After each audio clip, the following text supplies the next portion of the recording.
ko saniya iko kɛnɛya an hakili la a ye faamuyali caman sɔrɔ an ka bi jaw kan aw bisimila aw ka jɛmukan kan n'o de ye sigida kɛnɛyali o hukumu kɔnɔ bi an wulila ka se jelibugu mɛri ma ka ɲininkali tɛgu a la sigida sanuyali kan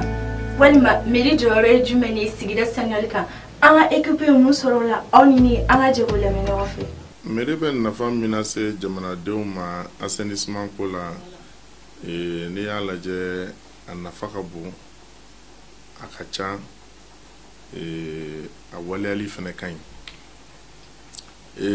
n'i ye assainissement lajɛ bi a bɛ fɔ ko bɛɛ kungo don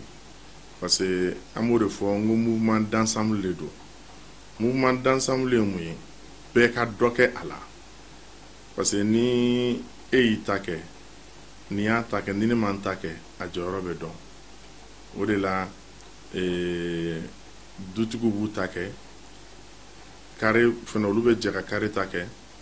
a ka ca Ala fɛ collectivité fana bɛ na a ka jɔyɔrɔba t'a la o ye ka nɔgɔ bɔ mɔgɔw kan ka taa n'a ye a bila yɔrɔ la mais dans ce dernier temps na i bɛna jateminɛ o gɛlɛyaw de nana maires ma dɔɔni n'o ye collectivités ma dɔɔni ɲaman bɛ bɔ du kɔnɔ ka na da la minnu b'a ta fana ka taa bila yɔrɔ min na o kɛra problème ye sinon i bɛ taa ye kuma dɔw la a tali ka bɔ mɔgɔw ka so olu tɛ problème mais minnu fana bɛ taa bila yɔrɔ min na o de fana ye problème ye n'a bɛ f'o ma ko décharge parce que n'i y'a jateminɛ yɛrɛ bi anw fɛ yan commune na décharge ko b'anw na décharge t'anw bolo mais an ka mɔgɔw bɛ bɔ ni ɲaman de ye ka taa n'a ye fo Bamakɔ kɔfɛ ou bien u jigi kɛ commune de ye kuma dɔw la an ni cakɛda caman bɛ baara kɛ ɲɔgɔn bolo parce que n'i ye assainissement jateminɛ k'a lajɛ bi volet de don bon i bɛna jateminɛ fana anw ni baarakɛda minnu bɛ baara kɛ ɲɔgɔn a bɛ se ka kɛ mɔgɔw bɛ na appui la an fan fɛ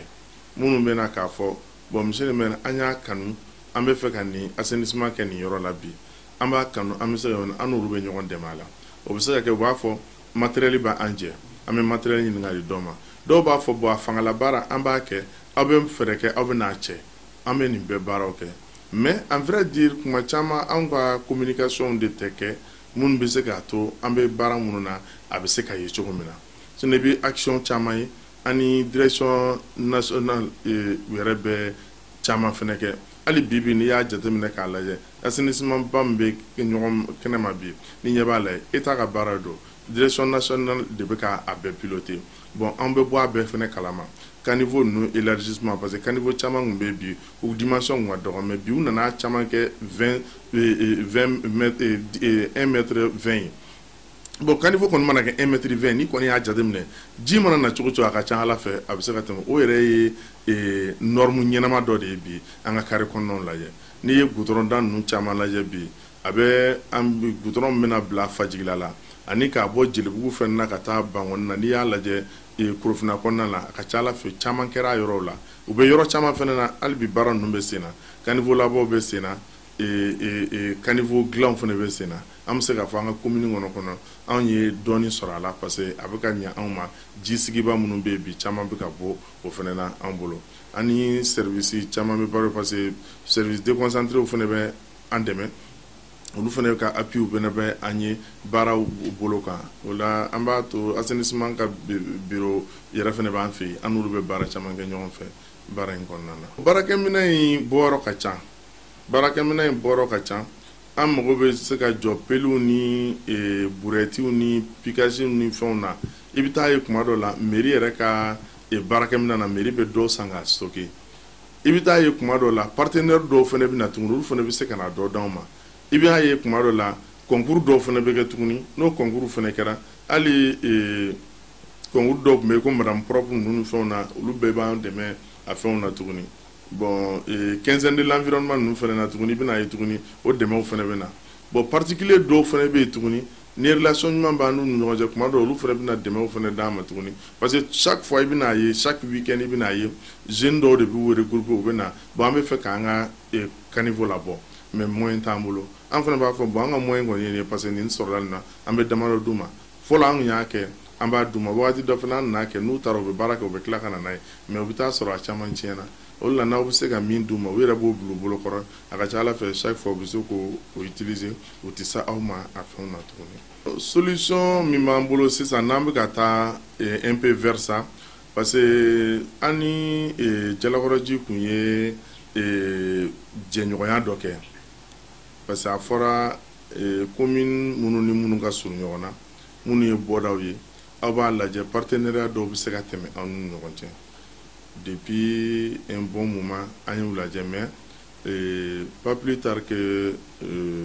mois tɛmɛnen an y'a lajɛ k'o activer an ye mais an ni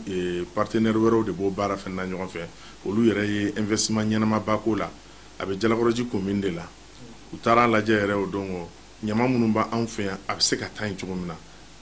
an n'olu kɔni b'o bɛnkanw na a ka ca ala fɛ mois prochain n'ala sɔnna ma o baaraw bɛ se ka daminɛ yan parce que gɛlɛya min bɛ mɔgɔw kan faliwotoro tɛ se ka kɛ ɲamantala ye f'a ka kɛ mobiliw de ye parce que an bɛ zonage kɛ yan san dɔ la mandat tɛmɛnen zonage kɛra commune kɔnɔ yan a wagati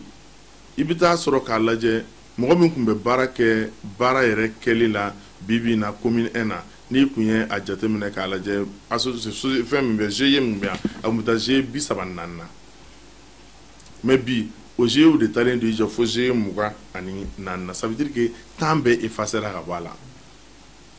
maintenant informel minnu bɛ dugu kɔnɔ bi minnu bɛ ɲamaw ni fɛnw ta wotoroniw ni fɛnw na bi olu fana de nalen do dɛmɛ fana la o bɛ i b'a fɔ o fana bɛ ka 10 de fana compléter dɔɔni mais avec tout ça ɲama bɛ kɛ ji la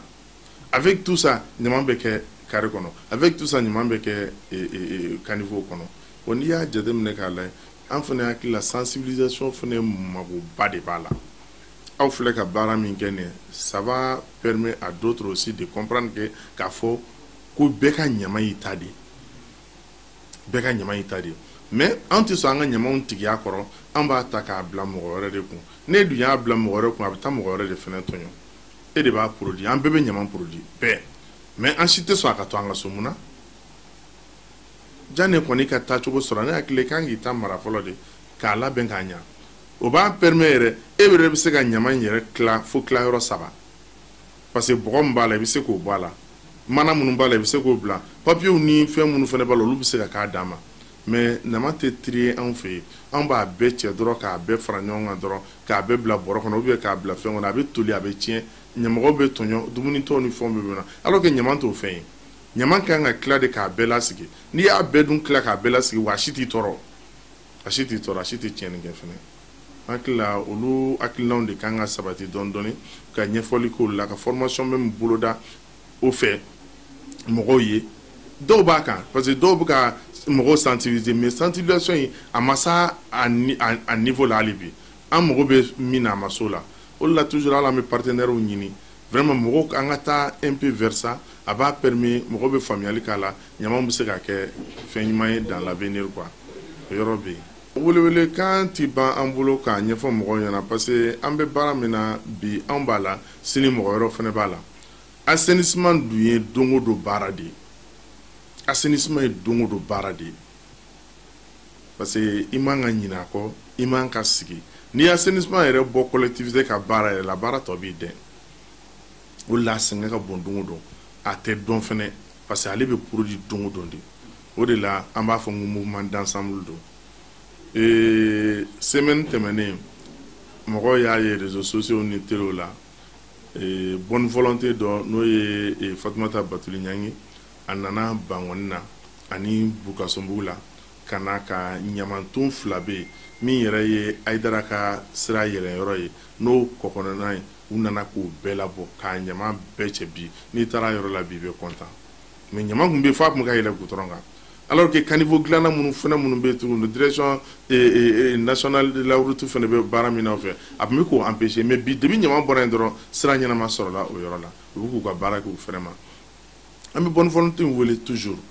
min bɛ se ka na min kɛ an ye a bɛ diya an ye sigida den minnu fana bɛ ka baaraw fana kɛ assainissement cadre kɔnɔna an b'u fo k'u waleɲuman dɔn parce que samiya min natɔ filɛ nin ye n'an b'a kɔnɔna na ɲama mun de mana don caniveau kɔnɔ ji bɛ don mɔgɔw kan ɲama mana don kɔ kɔnɔ ji bɛ don mɔgɔw kan bon n'a dun daminɛna dɔrɔn mɔgɔw b'a la ko promo yɔrɔ kɔni o tɛ promo ye o ye ka i bɛ ka bɔ i da la ka taa bila mɔgɔ wɛrɛ da la i bɛ taa tigi tɔɲɔ ni o dun kɛra kaban tiɲɛni de bɛ na an sigilen bɛ ko ji donna mɔgɔw fɛ yen an sigilen bɛ ko na an bɛ bɔ kuma dɔ la san kɔrɔ 1 heure 2 heures 3 heures an bɛ bɔ ka na ni problème ye mɔgɔ da la c'est normal an ka baara de don ala y'o de k'an fana garijɛgɛ bila an b'an jija o la mɔgɔw fana kana tɔɲɔ parce que hali n'i tɔɲɔna tuma dɔ la n'i ye mɔgɔw ye ɲɛkɔrɔ dɔ bɛ bɔ i ka dusukasi ni fɛnw na an b'o bɛɛ deli wagati min kɔnɔna na changement climatique de don bɛɛ k'a dɔn k'a fɔ ji bɛ se ka na kuntagala bɛ janya ji bɛ se ka na a bɛ se ka dan sira la maintenant ni mɔgɔw y'a faamuya ni ɲɔgɔn ye bɛɛ ka se ka ɲama in kɛcogo faamuya a ka ca ala fɛ dɔ bɛ bɔ nɔgɔ la dɔ bɛ bɔ kasara fɛnɛ na o b'an bɛɛ permet ka ɲuman kɛ dans l'avenir voilà an b'aw fo k'aw waleɲuman dɔn ala k'an bɛɛ a sigi ɲɔgɔnna caman ma et je vous remercie. En bas, faut aucun béchon, surtout restez connectés sur Rota TV pour plus d'informations.